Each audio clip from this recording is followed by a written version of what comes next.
Bienvenue dans cet épisode spécial fin d'année.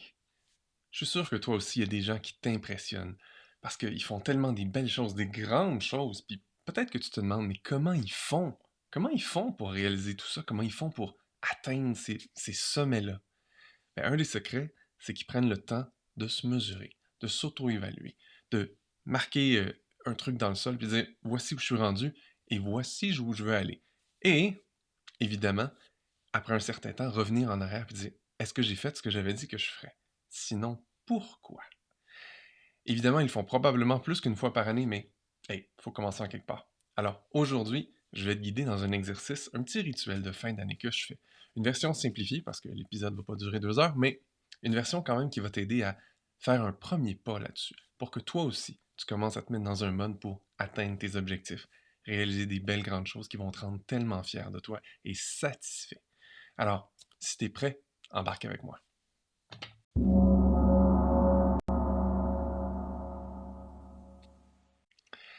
Si tu mesures jamais rien, ta vie va toujours tourner en boucle puis tu t'en rendras même pas compte. Est-ce que ton année 2024 ressemblait un peu trop à ton année 2023? Peut-être même 2022? Peut-être même 2021? Ugh. Je connais ça. Je connais ça parce qu'avant que je prenne conscience, moi aussi, du fait que c'était important de s'auto-évaluer régulièrement et de regarder, hein, de se comparer, je vivais ma petite vie, j'avançais, puis je réalisais pas à quel point je pouvais stagner dans des aspects de ma vie, puis en fait, c'était pas ce que je voulais. Alors, un des hacks les plus simples, c'est juste de commencer à évaluer. Alors, je t'invite en dessous de la vidéo ou en dessous du podcast, peu importe sur quelle plateforme tu me regardes, il y a un lien. Un lien vers un petit document Canva, qui est un petit document juste pour te guider à faire cet exercice-là. Alors, si tu veux, je t'invite à faire pause, télécharger le document. Tu ne pourras pas écrire dans le document parce que c'est mon document, mais tu peux t'en faire une copie ou tu peux le télécharger en PDF pour écrire dessus. Alors, quand tu auras ça en main, je t'invite à revenir. J'assume que tu as le document devant les yeux. Tu vas voir, il est assez simple. L'idée, c'est juste de prendre le temps de se poser des questions, puis surtout prendre le temps de bien y répondre. C'est ça de l'intériorisation, hein? C'est prendre le temps. Alors, si t'étais pressé, si t'as un truc à faire dans 5 minutes, c'est peut-être pas le bon moment pour faire ça. Reviens. Reviens ce soir, reviens en fin de semaine quand t'auras le temps, OK?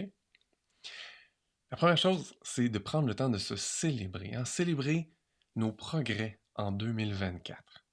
Qu'est-ce qui a changé dans ta vie? La première question que je te poserais, c'est pense et prends le temps de noter 3 personnes mémorables.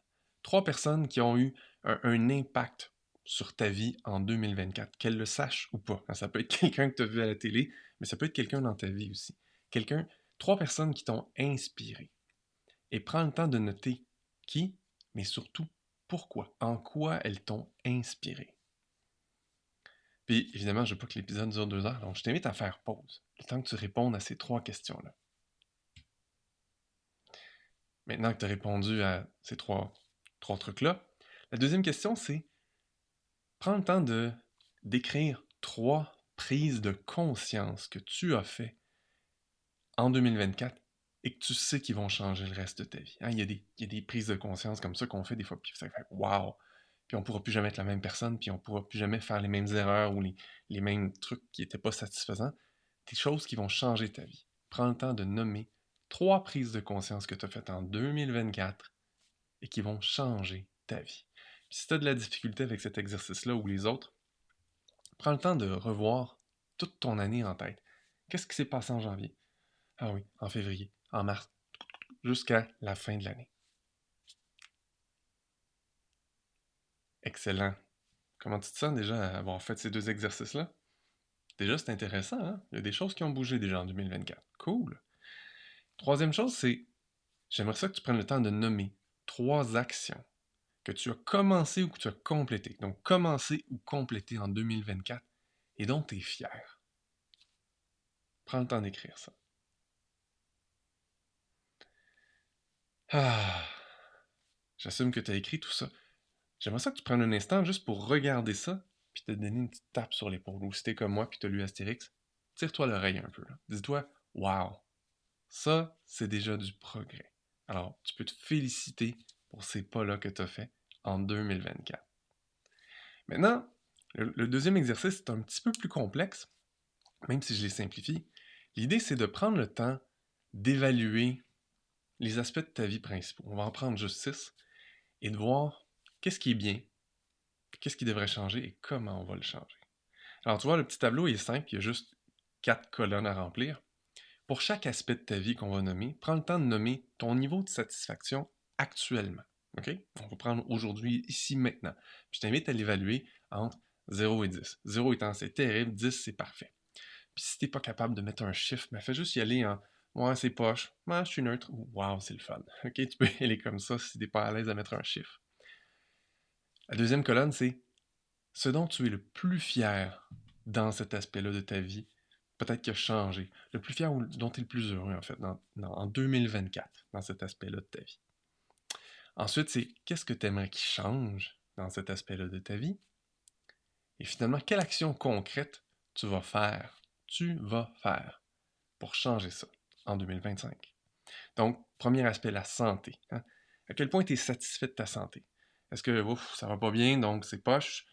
Ouais, c'est correct, neutre. Ou ah, je me sens bien, je suis en forme, j'ai de l'énergie, c'est super. Donc, hein, 0, 5, 10 ou des nuances.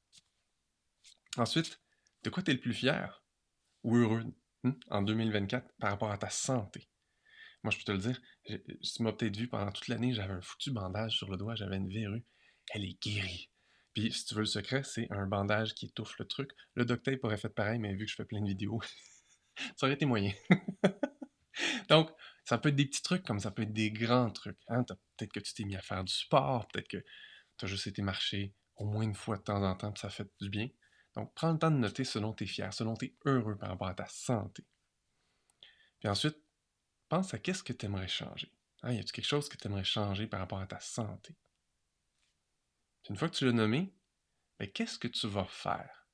Ça, c'est un des secrets de ceux qui changent leur vie, qui atteignent leurs objectifs. C'est qu'ils prennent le temps, pas juste de ah oui, j'aimerais ça, puis le rester dans un état rêveur.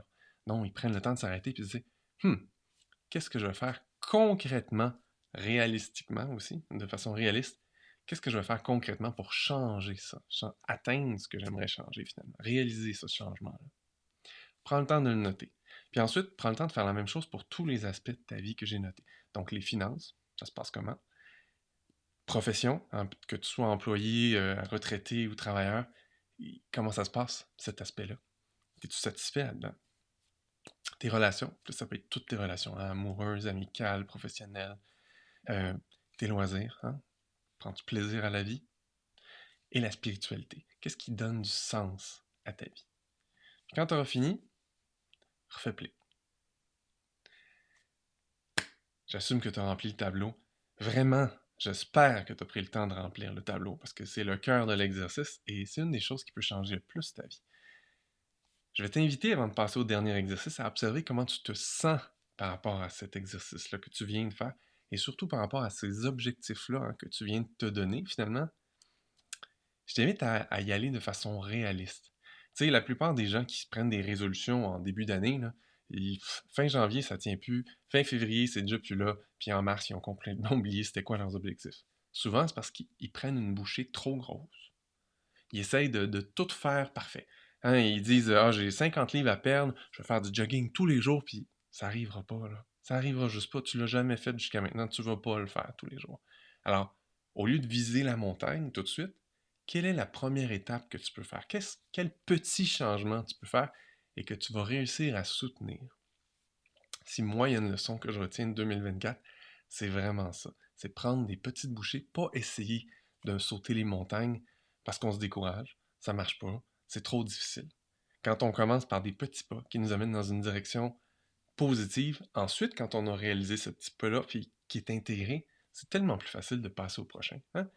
Si je me dis, ah non, je vais changer ma nourriture, je vais couper ici, couper ça, je vais me mettre à faire du sport, c'est trop, c'est juste trop, tu le feras pas, tu vas te dégoûter toi-même. Tandis que si tu dis, je vais faire ce petit changement-là, puis ce petit changement-là te donne plus de stabilité, plus de force. Puis tranquillement, tu te sens prêt à faire un autre petit changement, puis un autre petit changement. Plus soudainement, ben, dans un an, ta vie a peut-être changé, mais ça n'a pas changé le premier mois. Donc, si tu as besoin, révise comment tu vas faire comment tu vas atteindre ces objectifs-là. Puis quand tu es prêt, on va à la dernière section. La dernière section, je vais appeler ça ton phare pour 2025. qu'est-ce qui va être la chose la plus importante sur laquelle tu vas dédier le plus de ton attention, de ton énergie, puis peut-être même de ton argent? Alors, prends le temps. Tu as noté plein de choses dans ces aspects-là de ta vie que tu aimerais atteindre. C'est quoi la chose principale que tu aimerais atteindre en 2025 ou réaliser en 2025? Puis je t'invite, une fois que tu l'as nommé, c'est quoi ta priorité pour 2025? Je t'invite à noter en dessous. C'est quoi le premier pas, ou en tout cas le prochain pas que tu vas faire pour atteindre ça? Souviens-toi de ce que je t'ai dit, on fait des petits pas. On n'essaie pas d'atteindre tout d'un coup. Puis ça, là, c'est ta priorité pour 2025. Je t'invite à la mettre peut-être sur un post-it, la coller sur ton écran, la coller sur ton miroir dans ta salle de bain, peu importe c'est quoi, pour te rappeler qu'est-ce qui est important pour toi en 2025. Et c'est un des autres secrets des gens qui atteignent leurs objectifs, qui réussissent en fait à atteindre leurs objectifs. C'est parce qu'ils gardent cet objectif-là en vue. Et régulièrement, surtout quand ils viennent de faire un pas, ils se posent la question, c'est quoi ma prochaine étape pour atteindre ça? Et ça fait toute la différence. Parce que quand tu gardes ton objectif bien en vue, quand tu y penses régulièrement, quand tu agis régulièrement pour l'atteindre, et quand tu réévalues régulièrement, OK, c'est quoi ma prochaine étape? Comment je fais pour avancer encore plus là-dessus? Soudainement, tu vas te mettre à atteindre des objectifs et tu ne te rendras même pas compte. Faut pas que tu sous-estimes ce qui est possible de faire en un an. Tu peux faire déjà des belles choses. Puis, tu sais quoi? En fait, probablement qu'en un an, c'est même pas si important que ça. C'est rarement l'objectif qui est important. C'est le chemin qu'on entreprend qui nous fait grandir pour atteindre l'objectif qui est important. Alors, si ton objectif, tu dis, c'est ma priorité en 2025, mais je pense pas que je vais l'atteindre en 2025, c'est parfait. Si ça va prendre 1 an, 2 ans, 3 ans, 4 ans, 5 ans, c'est pas important. L'important, c'est que tu le gardes en vue et que tu avances vers ça et que tu réalises des petits pas régulièrement qui te rapprochent de ça. Quand tu vas atteindre cet objectif-là, là, ça va être une célébration qui va durer entre 5 minutes puis 2 jours, 3 au max. Fait que c'est pas tant l'objectif qui est important, c'est le cheminement puis la croissance qu'on vit à travers ça. Puis si jamais tu bloques, j'ai un autre épisode où je te parle des 3 C, une technique. Je vais te mettre le lien en dessous aussi. Ça peut t'aider pour t'aider à débloquer, justement, pour avancer puis atteindre tes objectifs. Je te souhaite de tout cœur de réaliser tes objectifs en 2025 et je te souhaite aussi de prendre le temps de te célébrer, de te fêter, puis de garder bien à l'œil tes objectifs pour 2025. Continue à passer à l'action dans la légèreté et je te souhaite une merveilleuse année.